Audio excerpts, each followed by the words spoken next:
नमस्कार दोस्तों, कैसे हैं आप लोग। अल्कोहल कंजम्पशन से रिलेटेड हमारे देश में आदमी औरतें कितनी शराब पीते हैं, कितनी दारू पीते हैं, इसके रिस्पेक्ट में कुछ डाटा दिया गया है। एनएफएचएस 5 के डाटा को अगर आप एनएफएचएस 4 से कंपेयर करो तो मेन ने तो शराब पीनी थोड़ी कम की है, बट वुमेन ने शराब पीनी उतनी कम नहीं की है। तो इसी कंटेक्स्ट में आप देखोगे तो बहुत सारे मीडिया आउटलेट में ये लिखा हुआ है कि जो women consumption of alcohol increased in NFHS 5। Basically क्या है कि जो प्रपोर्शन ऑफ वुमेन है जो कि एनएचएफएस जो एनएफएचएस 4 यानी नेशनल फैमिली हेल्थ सर्वे 4 में जो शराब कंज्यूम कर रही थी, वही प्रपोर्शन 5 में भी शराब कंज्यूम कर रही है। तो एब्सोल्यूट नंबर्स में उनका नंबर बढ़ा नजर आ रहा है और मेन का कम होता नजर आ रहा है। तो इस कंटेक्स्ट में शराब कौन कितनी पी रहा है, इसके रिस्पेक्ट में यहाँ पे कुछ डाटा दिया गया है। इस डाटा को डिटेल में समझने की कोशिश करेंगे। इस डाटा को आप यूपीएससी की आंसर राइटिंग में भी कोट कर सकते हैं, किसी भी सब्जेक्टिव पेपर में कोट कर सकते हैं, कंटेक्चुअल चीजों में, कंटेक्चुअल रेलेवेंस के हिसाब से। तो यहाँ पे क्या बताया जा रहा है, अगर पिछले 15 साल का डाटा उठा के देखो तो एनएफएचएस हेल्थ सर्वे ये जो हुआ है 2019 से 21 के टाइम पीरियड में, अगर इस टाइम पीरियड को आप पिछले 15 सालों से कंपेयर करते हो तो जो भारतीय पुरुष हैं उनका अल्कोहल कंजम्पशन 32% से गिर के 22% पहुंचा है। और वहीं वुमेन का जो ड्रिंकिंग अल्कोहल का प्रोपोर्शन है वो 2.2% से गिर के 0.7% पे पहुंचा है। तो ये 15 साल पहले के डाटा से 2019-21 का कंपैरिजन हो रहा है। मतलब आप कह लो कि 2004-5 के डाटा से 2019-20 का कंपैरिजन करिए तो मेन 32% से 22% पे आ गए हैं दारू पीने में, वुमेन 2.2% से 0.7% पे आ गई है। ठीक है। ये जो सर्वे कंडक्ट किया गया ये लगभग 6,37,000 हाउस होल्ड्स में कंडक्ट किया गया है, 707 डिस्ट्रिक्ट्स में, 28 स्टेट्स और 8 यूनियन टेरिटरीज में। 7,24,000 के लगभग वुमेन यहाँ पे कवर्ड है, 1 लाख से ज्यादा मेन यहाँ पे कवर्ड है। डिस्ट्रिक्ट वाइज यहाँ पे डाटा को सेग्रीगेट किया है। ठीक है।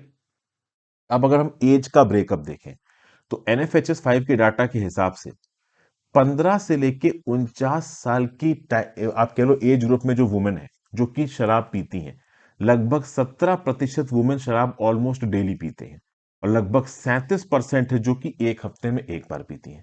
वहीं मेन की बात करें तो 15 से 49 की एज ग्रुप में जो मेन आते हैं, 15% मेन ऑलमोस्ट रोज शराब पीते हैं।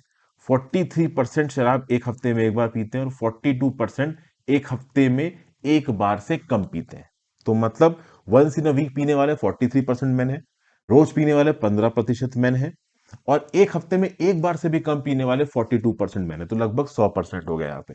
मतलब अगर आप देखो तो 15 से 49 की एज ग्रुप में जितने मेन शराब पी रहे हैं उसमें से 15% रोज पी रहे हैं और 15 से 49 में जितनी वुमेन शराब पी रही है उसमें से 17% रोज पी रही है।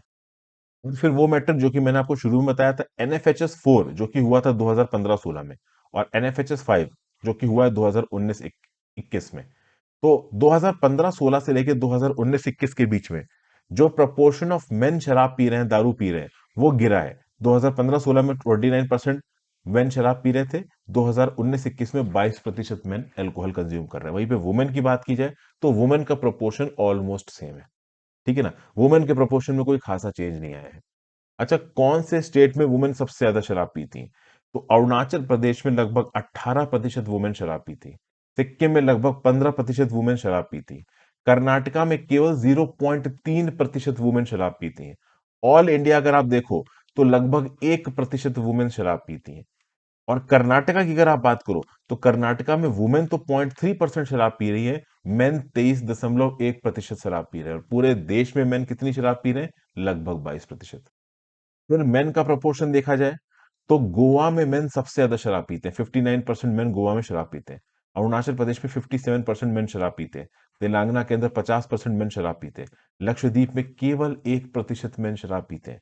तो लक्षद्वीप के अंदर शराब के पीने का जो इंसिडेंस है वो ऑलमोस्ट नल है, निग्लिजिबल है। फिर कास्ट वाइज डाटा देखा जाए तो सबसे ज्यादा अगर आप देखो तो वुमेन फ्रॉम शेड्यूल्ड ट्राइब शराब पीती हैं। देखिए, वुमेन के रिस्पेक्ट में बात की जाए तो 0.7% टू 1% वुमेन शराब पूरे इंडिया में। और वहीं पे अगर आप देखो तो शेड्यूल्ड ट्राइब जो बिलोंग करती हैं वुमेन, शेड्यूल्ड ट्राइब की जो है वहां पे 4% वुमेन शराब पीती है। मतलब कास्ट वाइज सेग्रीगेशन देखेंगे तो शेड्यूल्ड ट्राइब कम्युनिटी को बिलोंग करने वाली वुमेन सबसे ज्यादा यहाँ पे शराब पीती है। फिर धर्म वाइज डाटा देखा जाए तो क्रिश्चियन मेन सबसे ज्यादा शराब पीते हैं, लगभग 36% क्रिश्चियन मेन शराब पीते हैं। और बाकी 49% वो जो अदर रिलीजन को बिलोंग करते हैं। अदर रिलीजन मतलब ना हिंदू है, ना मुस्लिम है, ना क्रिश्चियन है, ना सिख है, ना बुद्धिस्ट है, ना जैन है, मतलब जो भी रिकॉग्नाइज्ड रिलीजन है, इनके अलावा जो रिलीजन बचते हैं उनको 49% ऐसे हैं जो शराब पीते हैं। 36% शराब पीने वाले क्रिश्चियनिटी धर्म में, बाकी सब हिंदू मुस्लिम वगैरह में आते हैं। मतलब हिंदूज और मुस्लिम्स का अगर आप कंपेरेटिव नंबर देखोगे तो यहाँ पे कम निकल के आता है शराब पीने में। ठीक है भाई। फिर स्कूलिंग का, पढ़ाई लिखाई का क्या फर्क पड़ता है शराब पीने में? तो साफ साफ नजर आ रहा है, जिन लोगों की 5 साल से कम की पढ़ाई लिखाई है उनमें से 33% लोग शराब पीते हुए पाए गए। फिर शेड्यूल ट्राइब कम्युनिटी के 34% लोग शराब पीते हुए पाए गए।